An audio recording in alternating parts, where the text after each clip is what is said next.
Hey everyone. In case you didn't know, it is now April. By the time you're watching this, it's going to be like probably more than halfway through April.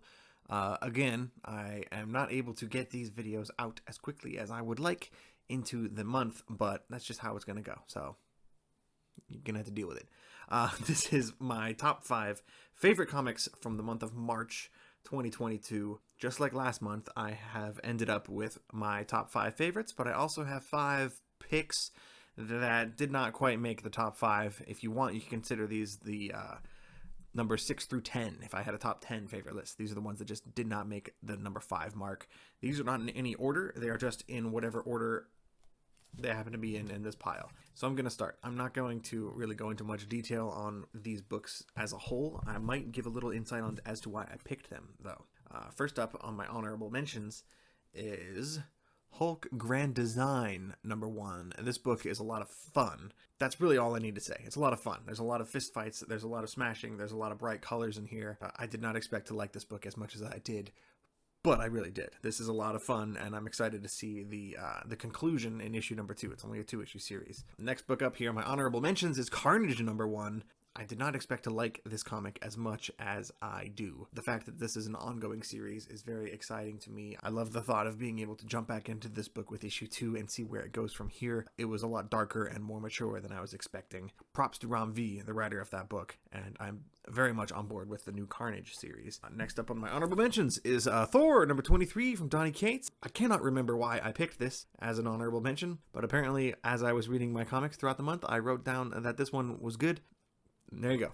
It's apparently good enough to make my list, my honorable mentions. It's one of my top 10 books of the month, apparently. Next on my honorable mentions, this is the biggest surprise to me. This is Iron Man #18. I don't know what to say. I have been vocal month over month in my weekly live stream where I go through all of the books I get every single week. Every time Iron Man comes up, I do not hesitate to mention that it is one of my least favorite books on my pull list. And yet, with issue 18, they somehow managed to turn everything around, and this issue is a very deep, introspective, reflective look on a lot of the flaws and the character flaws of Tony Stark and why he is the way he is.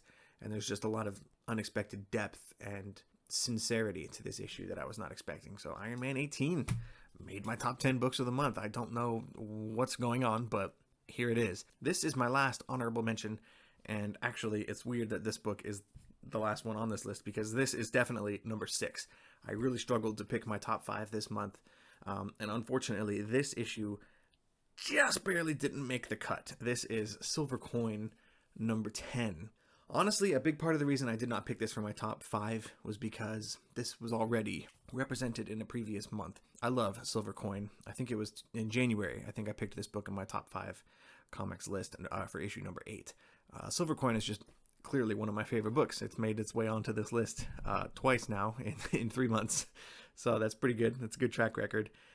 It's a horror anthology book, and you had me at horror. And really, it's my favorite genre. And Silver Coin, this chapter #10, it just goes into a little bit more of the backstory of the curse of the coin itself. And there's just a lot more layers peeled back on this story. So I'm excited, very excited to see where this story goes after it gets back from its unfortunate hiatus. Okay, that's enough of the honorable mentions. Let's get to the good stuff. Let's get to the books that were actually my 5 favorite reads of the whole month.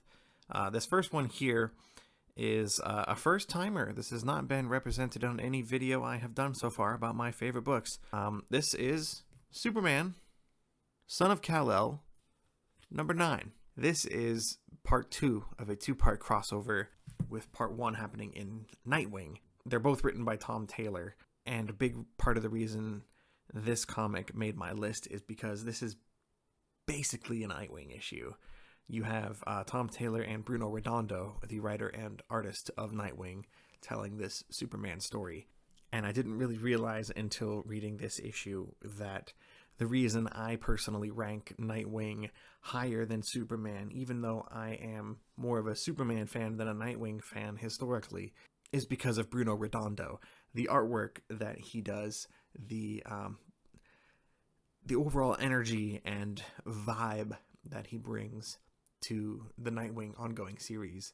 There's just nothing like it.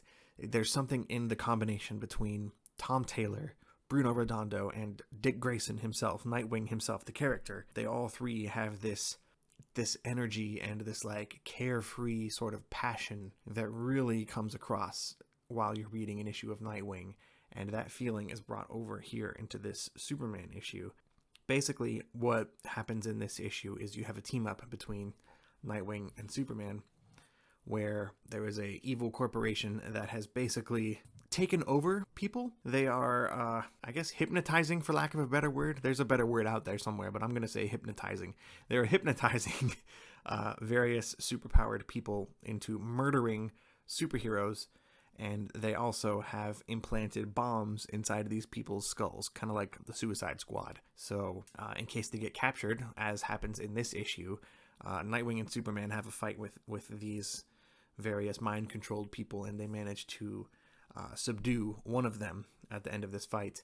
But the evil corporation realizes one of these people have been subdued and captured, so they decide to set off the bomb inside of this guy's head.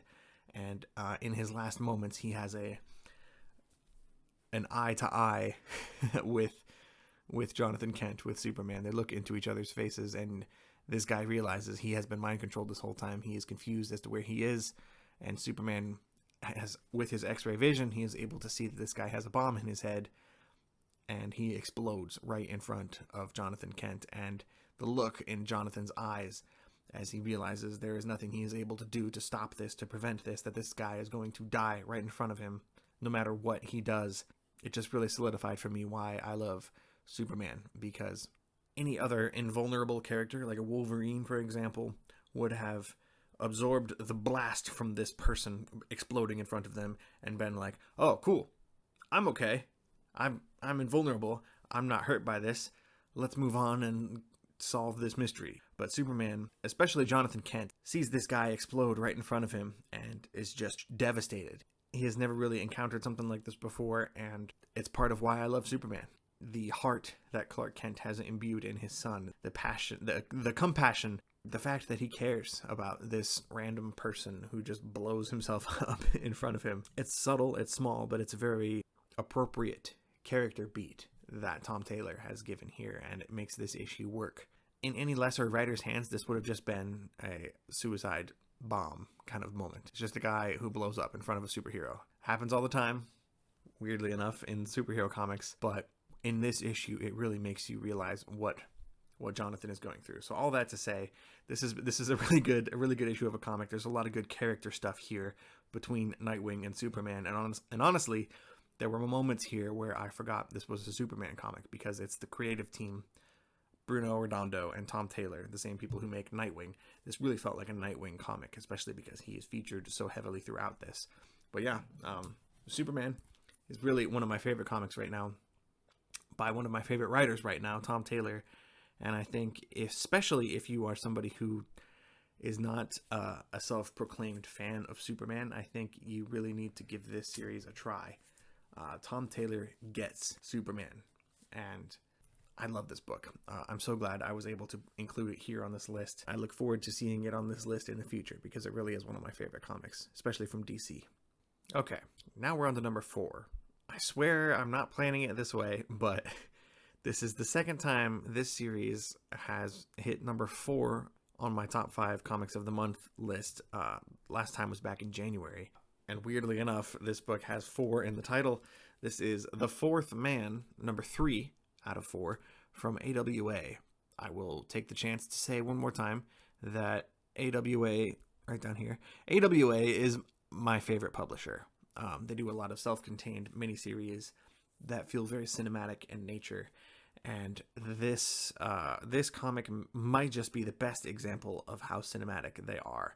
This book feels like some sort of magician took a movie on the screen and yanked it out of the screen and threw it onto a comic book. There's no other way to describe this comic. It feels like you're reading a film. I get that vibe a lot with a bunch of different comics. However, something about The Fourth Man just feels inherently cinematic, and I love that. So the gist of this story takes place in two different time periods. The present day main framing device of each issue is about two cops who are investigating 4 murders that have occurred in this very small town. One dead body is weird enough in this town, but the fact that there are 4 all at once in the morgue, these people may be connected, and these cops are investigating each person's demise in each one of these 4 issues. There's a pattern with this comic.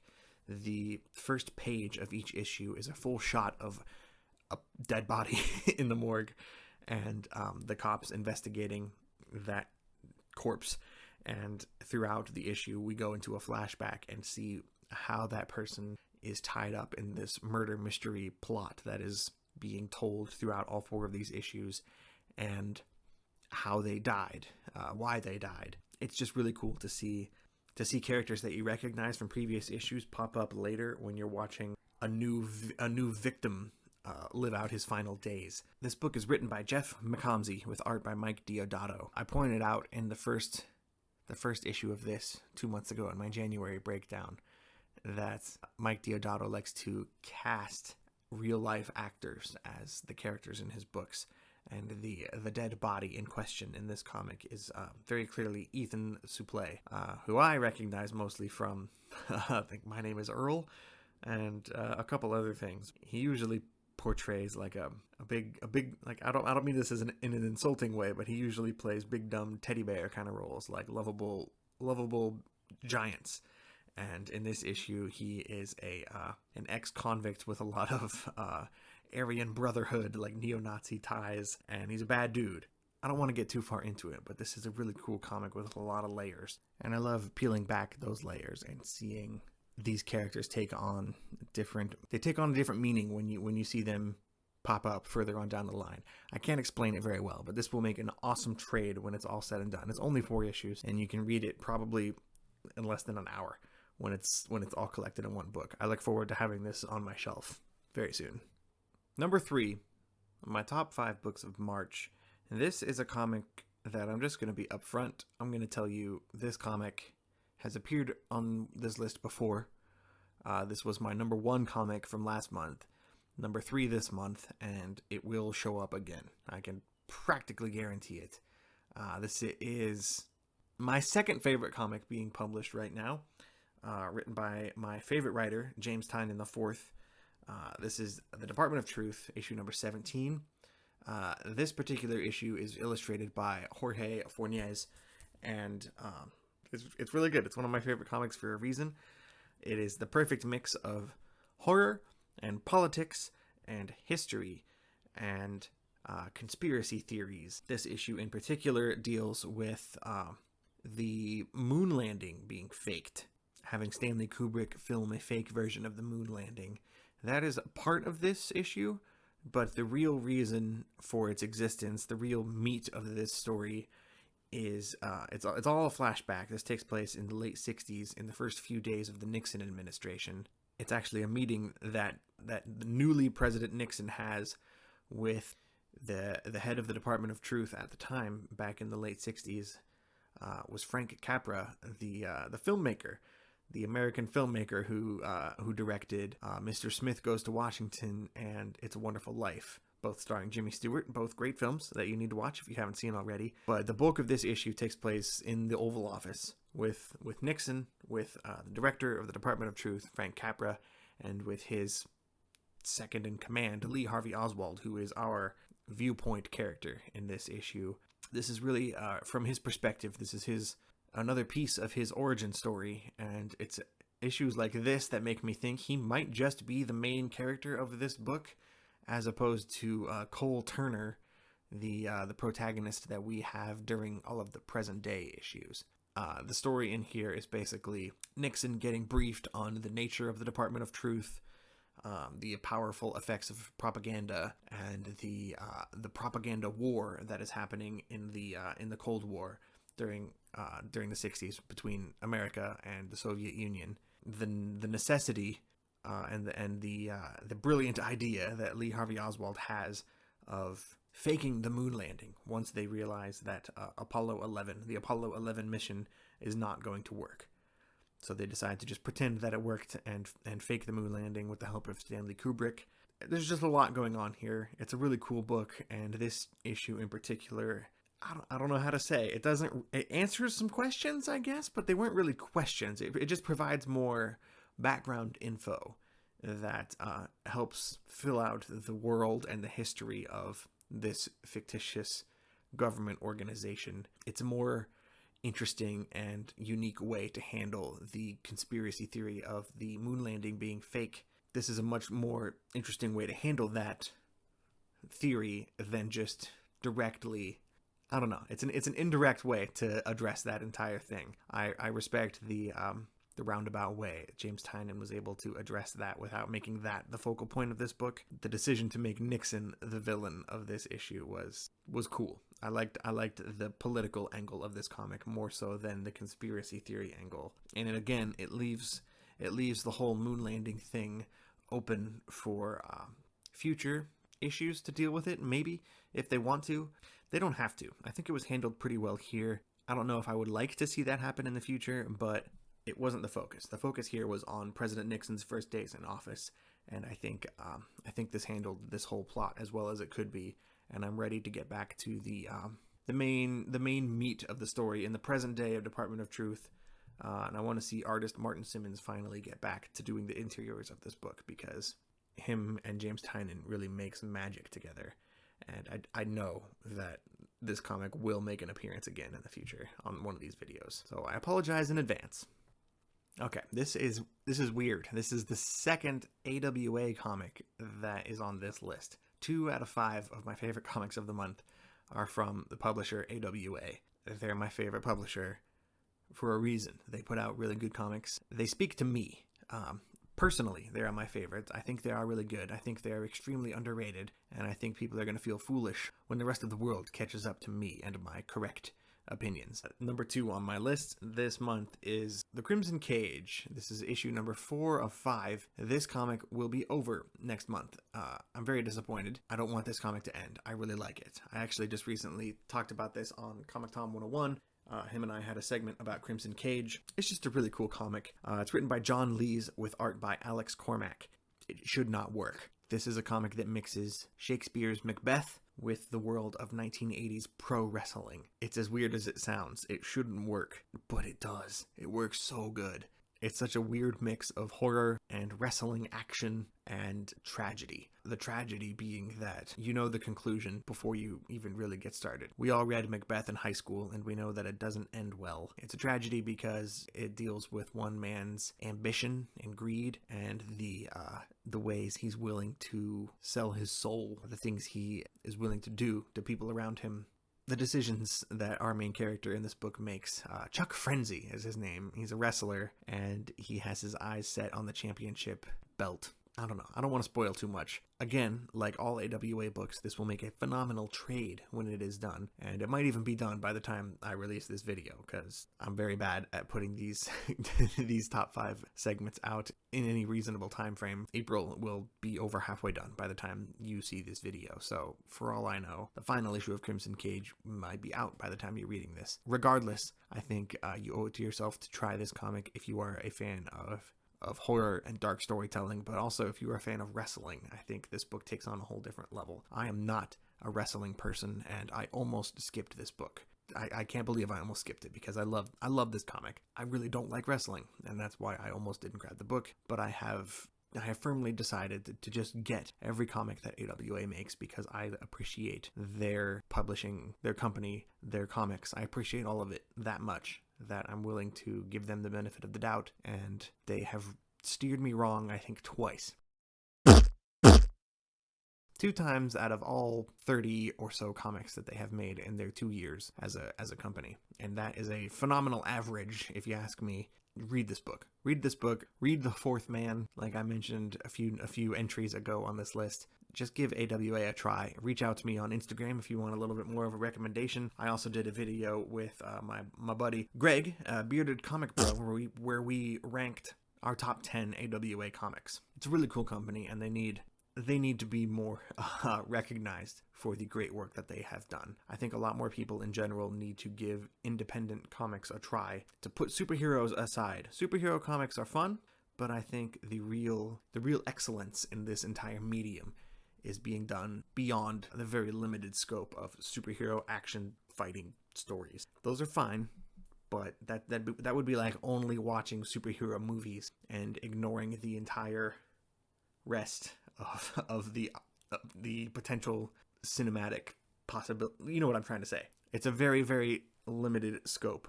Just try an independent book. And I think if you're looking to try independent books for the first time in your life, you could do a whole lot worse than anything AWA prints. All that to say, Crimson Cage, number 2 out of 5 for me this month. Okay, that brings us to number 1. We're all the way at number 1 on my list of my favorite comics for the month of March. This same book was number 1 for me last month. It's just really good. I'm really liking what this book has been able to do with the second story arc. And in case you missed it last month, this is my number 1 pick of the month. We are looking at Crossover, issue number 12, written by Donny Cates with interior art by Jeff Shaw. I went into it in a lot more detail last month, but this book had a really cool story and premise for the first 6 issues, but in the following 6 issues, it has managed to elevate and fire on a whole different set of cylinders. It works on such a level that I can't really explain. It's a lot of fun. There is nothing else like this. I'm pretty sure I said that last month, but there is no other comic that I am reading that works on a meta level like this. That is such a celebration of reading comics and the act of being a comic reader, the art of comic books itself. The spoilers, I guess. This is a spoiler show. I need to be better about being upfront with that in the beginning rather than partway through the final issue of my list here. But this issue is about Negan from The Walking Dead, who is revealed to be the character who has been murdering comic book writers all throughout this series. Comic book writers have been being discovered, murdered, and up until now it has been a mystery as to who was doing it. Turns out it was Negan, and in this issue we see him track down Robert Kirkman, the writer of The Walking Dead, and after having a pretty funny conversation with him in his mansion, Negan just bashes his brains in the same way he did to Glenn in issue 100 of The Walking Dead. It just put a smile on my face. It really shouldn't, because it's a graphic moment, but I never thought I would be reading a book where this happened, where a character from a comic would be coming to life and murdering the writer of that comic inside of a completely different comic. And in the same pages of that issue, you also have the writer of that comic as a character in that comic. Donny Cates himself is in this book. It's just a lot of fun. I really love it. It works for me. I think people's mileage will definitely vary. I'm sure some sort of meta storytelling has been done like this in other comics in the past, but for me, this is the first time I've really encountered something like this in comics, and it's working for me so much better than I thought it would, especially when you compare it to the first story arc, the first trade of Crossover. It was really good, but there was nothing in there to really tell you where they were going to go with this. I had no idea we were going to be dealing with this level of meta storytelling, and it's just so good. There is one issue left in this story arc, and I'm really hoping that whatever comes next in arc number 3 will be as good as number 2 was. But if it is, then I'm sure this will not be the last time that we see Crossover in one of these videos throughout the course of 2022. So yeah, Crossover number 12 is my favorite book of March 2022. And that was it. That was my top 5. It feels like that wasn't even 5. I want to double check and make sure I didn't skip anything. Superman, nope, okay, no, that's it. That was 5. So, thanks for watching. I'll be back next month. Yeah, it really felt quick this time. As always, make sure to hit the like button on your way out. Drop a comment if you feel like chatting with me. If you feel like I missed anything. Actually, please let me know if you think I missed anything, because I don't read everything that comes out every month. I know there was some cool stuff I missed. I just don't know exactly what it is because I didn't read it. So yeah, please let me know if I'm missing anything, if you think I would like something based on 3 months in a row of my seeing my 5 favorite books. So yeah, thanks for watching, and I will see you guys back here next month. Take care.